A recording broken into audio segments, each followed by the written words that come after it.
Has playing Siege ever felt like you're loading into a COD match? And then before you know it, 30 seconds into the round, you're dying to the same Ash that rushed you the last 2 rounds? Well, I'm here to tell you there's an easy way to deal with this. But before we break down the ops that are best for this, first we gotta stop by the classroom. What's goody, picklers? And today, we're gonna be diving into some Siege science with me, Professor Pickle, and answering the long thought after question, is Siege becoming like Call of Duty? Hell no, man. What the? And we're going to be exploring this by diving into what the TDM meta and the objective meta is inside Siege. We're going to be taking a deep dive into figuring out and understanding why it's important to use both, and what different ops play a role in each meta. Now, before we get into what operators play a role for each of these, first we need to break down what exactly TDM and objective meta is inside Siege. So just hold on a fucking second. We'll get to the operators in a little bit. First, we got some explaining to do. In Siege, we know that every match has 2 win conditions.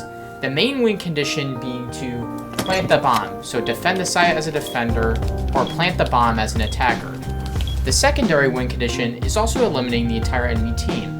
So basically just killing all the defenders or all the attackers. If we're playing one objective to win the match, which would be like playing the bomb. By the way, every time I mention the bomb, I'm actually talking about the diffuser because too much Counter-Strike has rotted my brain. If we're playing one objective to win the match, which would be like playing the bomb, we're immediately going to put all of our focus into trying to get the bomb on site to plant. However, this can be canceled out by very aggressive defenders who are out to frag enemies. So they make their way and pretty much cancel the strategy. However, the same is true for players who are too focused on fragging. The more people try to frag out and kill the attackers will mean that there are less people on site, meaning that we can cancel it out by getting the bomb down and forcing the unknowing defenders back to site to defuse the bomb. Bomb defusal initiated. Defenders, get your shit together. Which ultimately would give the planted bomb the advantage. So basically, both of these win conditions playing a role into winning the match leads to the next concept I'm going to explain.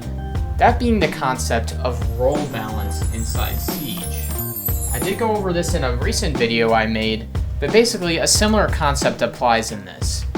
Basically, what this means is you want your team to have a balance of operators who are focused on fragging and operators who are focused on playing the objective. Fast as fuck, boys. So if your team has too many fraggers, the enemy team is going to be able to win more easily by playing the objective and taking advantage of your lack of objective support in your team composition. The same goes for the frag weakness example. If you have too many people on site, the enemy team can win more easily by playing frags and playing aggressively in order to eventually corner everyone on site / aggressively deal with these passive players who make up most of the team composition. So pretty much, the main importance of this concept is a lack of balance would therefore allow the enemy to be able to take advantage of weak spots in your team. Which sometimes is why you want a fairly balanced team composition, which is most commonly used in Pro League as 2 fraggers, 2 supports, and 1 flex, which the flex will either add 1 person to the 2 split on this scale. The main point is that you want something more balanced like this than something way whack out of balance like these 2 examples, which will therefore cover up your weaknesses and allow for a more fair chance at winning the round. Now, this doesn't cover the actual flow of passive and aggressive gameplay during a round, and you'll only really know when it's time to play passive or aggressive based on which players you lose first, what your plan is for attacking the site or defending it, and basically what the situation is, whether it's a 3v3, 3v2, you have to decide what the best kind of playstyle is for what you're working with, which could be like an advantage in a 3v2 would be to play passive. You need to play aggressive during a 2v3 in order to take out the extra leverage the enemy has. Alright, that was a lot of drawing for me, but we need to get into one more concept before we get into the operator list. So, real quick, I really want to preface this. Unless you are absolutely solely dedicated to winning more matches in ranked and trying to rank up, I highly advise you stop watching. Let me be straight. This operator list isn't about killing potential, getting frags, good guns. This is about how you can help your team win and cover for weaknesses in your team composition. As much as people like to say TDM meta is a thing, it's not that simple. This game isn't just run and gun, only if you're playing against idiots. So if you're only interested in getting more kills and your only focus is KD, you really need to click off this fucking video. I'm dead fucking serious. Get off! Anywho, now we're gonna be starting with attackers, and the first operator we're gonna be taking a look at is Capitao. I swear to God, I play an Emerald and I hardly see anyone play Capitao, which is crazy because of his insane ability to take map control with the smoke and fire arrows. It literally enables you to get a free plant on some sites, and I just cannot understand why people don't believe in these gadgets enough. You get an instant deployed smoke, fire that is great at flushing out defenders and getting them out of power positions. All the while, both these basically give you a free ticket to waltz into site and get the bomb down. Now, I know it might be kind of hard to use your brain sometimes and shoot this one in the fire in the right spot, but I'm telling you right now, it is not as hard as it might seem. Now, I am oversimplifying a little bit, but if you just try to learn Capitao a little bit, sink an hour or two into him just to try it, you're gonna see insane returns for how many rounds you win. And on top of that, he also has debatably one of the nicest guns in the game. The Para 308. It has incredible body shot damage, so if you're not spoit or have, decent aim or whatever, you're going to be killing people in just a number of body shots. Now, if you're just learning that Capitao's gadget is pretty fucking insane, then I got even better news for you. To let you know that his secondary gadgets make his primary gadget even more fucking insane, essentially allowing Capitao to take on multiple support roles with all of his gadgets being fully used. Let's say you don't have any hard breachers on your team, you can even bring your own hard breaches to get into sight, smoke it off, flame it off, and get the bomb down. Now, let's say you do have a hard breacher, but you don't have anyone willing to go anti-gadget, you can also run EMPs to get the wall open and get the bomb down extra faster. Lastly, but not fucking leastly, we have the Claymore. If you use your time well enough and time your smoke and fire right, you should have enough time to get some Claymores down after the diffuser's planted, which, like I've said in these multiple other gadgets, will further increase your chances of winning the round with a plant. Alright, listen up. It's time to start playing more fucking Nomad. Her gadget is literally preem for taking map control and pushing sight. You see this guy right here? This is the air jab. Basically, it's going to be punching any fuckers who are trying to put a wrench in the plan of pushing sight or getting the bomb down. Where this gadget really shines is any roamers that have bad timing or are trying to retake sight are going to get absolutely smited by the air punch and basically just get wiped off the map. You also get a great audio cue when you know when a roamer is trying to flank, and it will also put them at an extreme disadvantage for attempting to retake sight or cut you off from a path to sight. On top of an amazing gadget that excels at getting defenders to just fuck off and really securing the plant, Nomad also has two really great primary weapons, those being the ARX and the AK-74. Now, in my opinion, the ARX is going to be the premium choice for taking aggressive, kind of run and gun playstyle with Nomad, quickly securing a route to sight, the uses of her flashes and breaches to quickly clear out rooms and ratty defenders, really. But in my opinion, you really only want to be using the ARX because of its high body shot damage and pretty manageable recoil. Unless you're into the high mag capacity of the AK-74, I feel like the ARX is a better choice in my opinion because its high body shot damage is going to be more forgiving if your aim isn't perfect. But if you do prefer easier recoil, then I'd probably recommend the AK-74 because at the end of the day, a headshot is still a headshot, so really I think it comes down to personal preference. I just really like how the ARX feels. And of course, the soft breaches also allow you to quickly get in the building, secure that route to sight so that way your planter can get to sight as fast as possible, and of course allowing you to catch some roamers off guard. Now the next operator I want to talk about that I hardly ever see played, and the operator pick chart also agrees with this, is Sens. Now, you might be laughing at me thinking that, okay, Sens is pretty fucking goofy. Well, guess what? You're fucking stupid. You shouldn't be laughing, because Sens is actually extremely good at getting bombed down and just playing the site in general.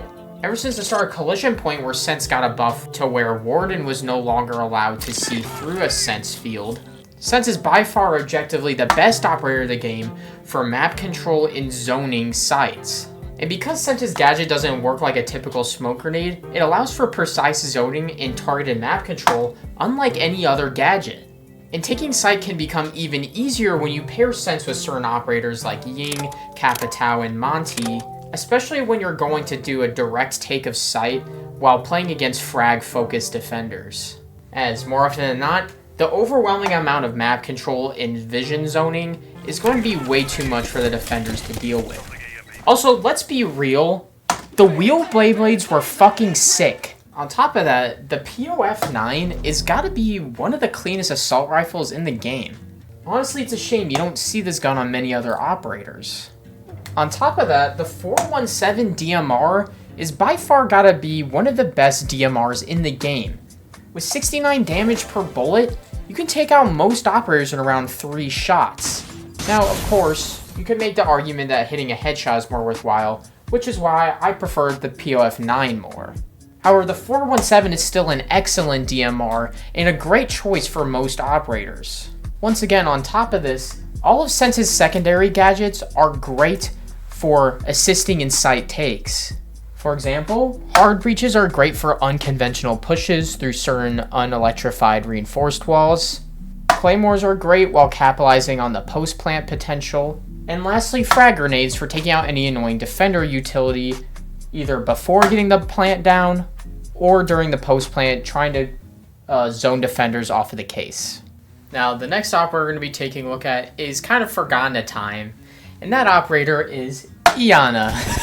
Why did you stop playing me? Why don't you love me? Now, on a serious note, I think Iana's gadget is pretty underrated nowadays. Being able to collect free intel with her gadget while being able to officially plan your route, I think offers pretty good use and is way better than just running in and dying because you didn't have any intel at all. And to be honest, I think that's the most underutilized aspect of Iana's gameplay.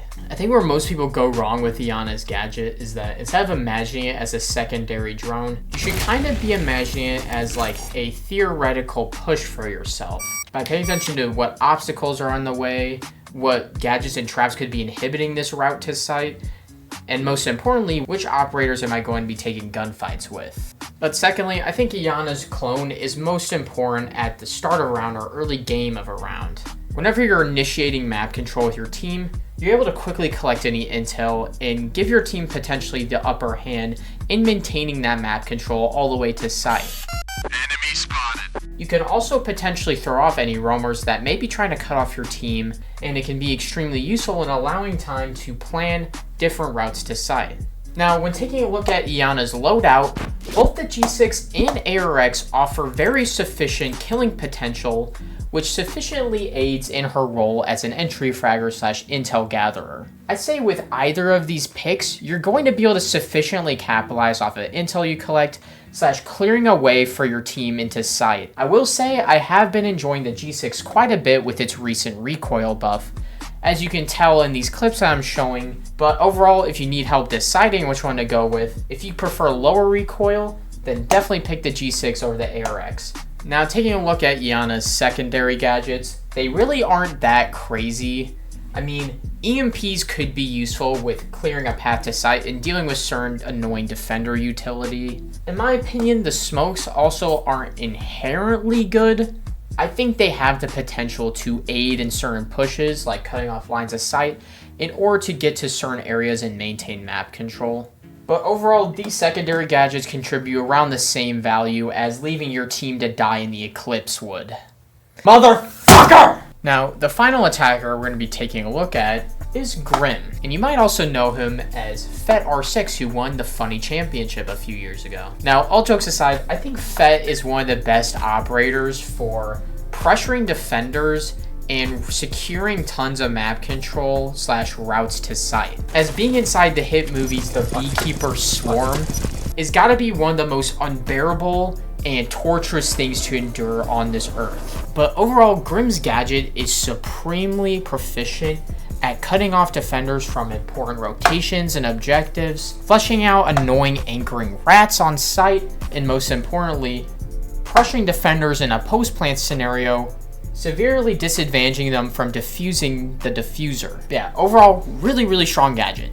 And in my opinion, the Commando is gotta be one of the cleanest assault rifles in the game. Thankfully, Grim is equipped with this, being able to play very aggressively with it, deal high body shot damage, and with overall manageable recoil. And if you're feeling a little adventurous, you can also use his shotgun, which is great for aggressive plays, which is great if you're trying to apply even more pressure on top of the pressure he applies with his gadget. And Grim also comes equipped with the Bailiff, allowing you to make easy head holes, or vert if you're playing a planted diffuser. And lastly, for our secondary gadgets, Claymores are great for maintaining map control / aiding in a post-plant situation. On top of this, his EMPs also give him the ability to play more of a support role. His hard breaches also makes him viable for solo pushes or unconventional plant spots. And overall, with how easy his gadget is to use, I think that it's pretty underused, undervalued inside the R6 community. I see that he's recommended for newer players or perhaps the lower ranks, but in my opinion, I think if you play Grim right enough, he's very viable in pretty much every single match. Now, starting out with our first underutilized defender, we're going to be taking a look at Thunderbird. Now, Thunderbird's gadget is not the most proficient at healing. That would of course have to go to Doc. However, I think the trade-off for it being self-automating in administrating its juices really makes this gadget worth using to some players over Doc's stim pistol. I'd say the most undervalued strengths of the Kona station is the ability to spread these out to different locations throughout the map, so that way healing is more accessible to your team. But to be honest, the cooldown on the paintballs isn't even that long, which is why I think the overheals are a really strong key point for playing this operator. Instead of relying on a Doc player being nearby, all you have to do is find your way to one of these bad boys, and you're flying high and driving by on those ops. The Kona stations give certain areas on a site more prevalence for strong long-term holding throughout the round. Especially if you're playing over less coordinated, more passive attackers, they're going to have a hard time flushing you out of certain spots where you have your Kona station set up. Having access to the Spear assault rifle as a defender, I think is actually pretty nice. The gun feels super clean and honestly doesn't have the worst recoil either. So you're not going to be worrying about damage fall off with the Spear or terribly unmanageable recoil, as I run the suppressor on this thing all the time. It's probably one of my favorite 1x defender guns. On top of this, Thunderbird also has access to the Bearing 9 SMG as a secondary, which if paired with the Spaz shotgun, gives you plenty of versatility in terms of different ranges of engagement. However, personally, I'm not a huge fan of the Bearing 9's recoil, which is perfect because T-Bird also has access to a shotgun as her secondary, which still allows her to contribute to setting up side with rotations and head holes. And in terms of our secondary gadgets, the deployable shield and barbed wire are great for maintaining a hold on site, with the deployable shield being great for reinforcing power positions and playing off your Konas more effectively. Alright chat, next up we have... Okay, so basically, Jager's gadget is this little bird that's hooked up to a robot that shoots projectiles out of its mouth to counter flying projectiles from attackers. Anything that an attacker throws will be shot down by this cute little bird that is unfortunately tortured by this machine. But in general, the Magpie has great utility coverage alongside its ease of use. That being placing it down and then just roaming and probably dying. But we'll get to that in a second. Being able to prevent rushes into sight by countering smokes, flashes, and other utility is really huge against aggressive attackers, or attackers that are eager on taking map control. Now, obviously, this makes Jager's gadgets great for holding and anchoring sight. However, Jager also has the ability to hold great soft anchor coverage by placing the Magpie in any key locations that attackers might find themselves trying to take control of. Which ideally, I believe that all the Magpies should not be on site and instead spread out across locations where attackers are going to be throwing utility. And pretty much you can discern where attackers will throw utility by if the location is ideal for attackers' map control, or a common route to get to site. Now, the 416 carbine is not a super beloved gun by the community. However, I've always taken a keen liking to this gun for its feel and sound. which is why I personally enjoy roaming with Jager. However, on paper, this gun really isn't that great, with not a super high fire rate, pretty awful recoil and low mag capacity. I think this gun definitely needs to see a buff in the future. So now moving on to Jaeger's secondary gadgets, I think that his observation blockers play a very great role in holding sight. Denying attacker intel is great for hiding your magpies / making it harder for the attackers to take map control, which is kind of the whole point for Jager as an operator. This also leads into why you could use the bulletproof cam to gather intel of attackers pushing from different places, and potentially catching them off guard with a flank as Jager. But I think the more ideal use of the BP cam would be to place it in an area that you're soft anchoring, and then really locking down that area to the best of your ability. As most people consider Jager to be a roamer, however, I feel like soft anchor is more of an ideal role for him. Because instead of just setting and forgetting your gadget, you could be playing around it and taking advantage of destroying flashes that could give an attacker edge when they take a gunfight with you. Now, Oryx is pretty much built from top to bottom to be strictly a roamer. At the start of the round, he's good for making rotations or head holds with his bailiff, but overall, the main utility of his dash is to aid in his movement around the map / create rotations or escape routes as a roamer. Ideally, Oryx is ideal for close range engagements with attackers, as capitalizing on the Rayma dash and hitting an attacker with it will pretty much guarantee a kill. However, if things don't go to plan as Oryx, you can always make an escape route away by just Rayma dashing through a wall, down a hall, or into their balls if you have to. Cock and ball torture. And by far, Oryx's #1 strength is his movement and speed. He's able to close the distance on opponents with his Rayma dash, while making rotations to strategically enable his movement throughout the map. And his extreme mobility is further enabled by his passive ability to climb up hatches, which is absolutely unparalleled and unmatched by any other operator. Besides Amaru, but Amaru can't fucking barrel into people. This of course makes Oryx ideal in abusing his movement to get superior positioning on attackers, which really just makes him an ideal flanking roamer. With Oryx having access to the T5 SMG, he's really lethal in pretty much any range of engagement. The T5's low recoil, high fire rate, and amazing hipfire accuracy is honestly an easy go-to over the Spaz 12. While the Spaz offers an option to further increase Oryx's lethality in close range engagements, I believe the T5 is ultimately more reliable in most situations. As like I said earlier, getting a Rayma dash isn't always guaranteed an appointment, so therefore getting in the killing range of the Spaz 12 isn't really guaranteed either. However, you could gamble with the idea that if you do get into the ideal range of the Spaz 12, you're pretty much guaranteed a kill even if you don't Rayma dash them. But I believe the T5 is superior, as it's gotta be one of the best defender SMGs in the game. Oryx also has access to the bailiff as a secondary, which allows him to easily open up hatches that he can climb through, make head holes for his team, or kill holes while he's roaming, and even potentially giving him a close range option if you want to branch away from the T5. And I gotta tell you, dude, bailiff kills are one of the funnest moments in Siege. They never see it coming. And as far as Oryx's secondary gadgets, his barbed wire is great for zoning off certain areas while he roams, while his prox alarms can give him important sound cues and further aid him in maintaining control over the map. Alright, next up, you either love him or hate him, we've got the king of the castle.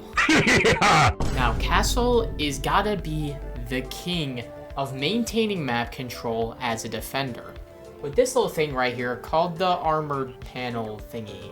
That being, the armored panel takes 9 melee hits to break, or some kind of explosive charge, which overall does an excellent job at slowing down attackers and forcing them to waste utility. And because you can place the armored panels on any doors or any windows, you're able to very effectively impede any attacker push and strategically limit how the attackers can push site in a manner of time. And overall, his gadget works great on heavily aggressive attackers. Castle barricades also come with an inherent trait of providing a sound cue whenever an attacker is pushing through one of them. Explosives opening the barricade will allow you to sufficiently react to an attacker's push without being caught off guard by a rush. And due to his gadget's versatility, he's able to lock down entire sections of the map that can be completely unrelated to sight. like maintaining crucial vertical control over certain sites, or soft anchoring key areas that are better left not controlled by attackers. Alright, now let's talk about the security's weapon. Like they say, as long as we hold the site, the party must go on. And if you hear any strange noises coming from the room next door, you probably should just leave that castle barricade right where it is. With the gun's basically negative recoil, throwing an ACOG on this thing is gonna be like using a laser. But be warned, the gun's body shot damage is pretty god awful, so you really want to make sure you're headshotting this thing, which isn't the hardest thing to do due to the gun's low recoil. But even though the gun has low recoil, the fire rate is not really good, so you're really gonna have to use good crosshair placement for this gun. As long as you got all those in check, I think the UMP45 makes for one of the cleanest SMGs on defense.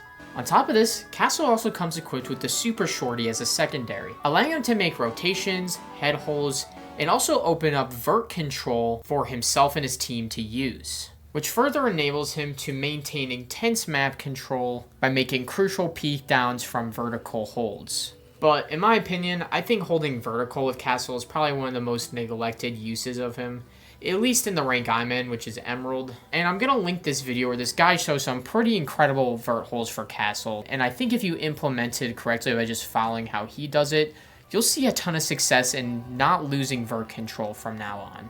Alright, so last, but absolutely not least, you're probably gonna think I'm crazy, but the operator we're gonna be taking a look at is Solis. And you do not want to see this thing in your dreams, so make sure you listen closely to what I'm about to say. So, as we all know, ever since the Electro Sensor saw the very needed but very harsh nerf at the start of, Solis has become extremely neglected by defenders. However, the thing is, the potential of Solis's roaming ability never changed after the nerf. The thing that keeps Solis's gadget so strong is because she's able to hold different areas of the map while basically having foresight and seeing attackers' gadgets through walls basically makes her great for holding an area anywhere on the map. On top of this, denying attacker intel and destroying attacker gadgets before they make full use in their plan can be pivotal in winning a round as Solis. From destroying cams and hidden spots to taking out claymores that would otherwise cut off other roamers, Solis is an extremely underutilized op perfect for being the wrench in the attacker's plan. Solis comes equipped with a loadout extremely ideal for quick ambush-styled fights. With the SMG-11 being the name brand for highly mobile headshot machine SMGs, the ITA shotgun also proves extremely reliable in close to mid-range engagements, allowing the opportunity to guarantee a down on unsuspecting attackers. The P90 isn't a terrible option, but in my opinion, the SMG-11 is already so reliable and good that I don't really see a point in bringing two SMGs. And then looking over Solis's secondary gadgets, Solis's prox alarms and bulletproof camera allow her to capitalize on information gained on attackers and preparing a counterattack to unsuspecting attackers. Alrighty picklers, I hope you enjoyed my comprehensive list of seriously underutilized operators that definitely need to be used more inside Siege. I hope you learned something from this list and deep dive into the TDM meta, and I hope you're able to bring the right counters and right roles into your team to secure those bags and catch some dubs. If you want to see more informational explanations of Siege topics, make sure to subscribe to the channel and leave a like on this video to let me know you got something useful out of it. Or if you didn't like it, let me know what you didn't like, and, well, yeah, we'll go from there. Yeah, I think that's about it. I hope you guys enjoyed this new style of content, and going forward, I hope I can do more stuff like this, and, well, hopefully improve my drawing skill a little bit. But other than that, thanks for watching, and I'm gonna catch you guys in the outro real quick. Holy shit, you actually made it to the end of the video. I'm proud of you, Pickle. You've certainly earned yourself the rank of Big Pickle. Now, with that being said, I was definitely starting to lose steam towards the end of that discussion, so I am super grateful to you who actually made it this far into the video. You're a real one, and this channel would literally be nothing without you. But anyways, thanks for coming to the video. I'm really glad I got to talk about this topic and hopefully help out some newer players who are still figuring out Siege and whatnot, or any new players who've had their ears perked up by the announcement of Siege X. But with that being said, this video's gone on long enough, so once again and for the last time, thank you so much for watching and hanging out with me. I also have a Twitch channel where I stream just about every single day, so if you want to support me further or come hang out with me and play on stream, then definitely come check that out. It'll be linked in the description. Big dubs to the Pickle Army for hitting 600 subscribers recently. And until next time, stay briny. Peace, Picklers. And because Sens's gadget doesn't work like a typical smoke grenade, it allows for precise zoning. Precise. I'm begging you. I'm begging you. Please play more Capitao. We'll win so many more matches.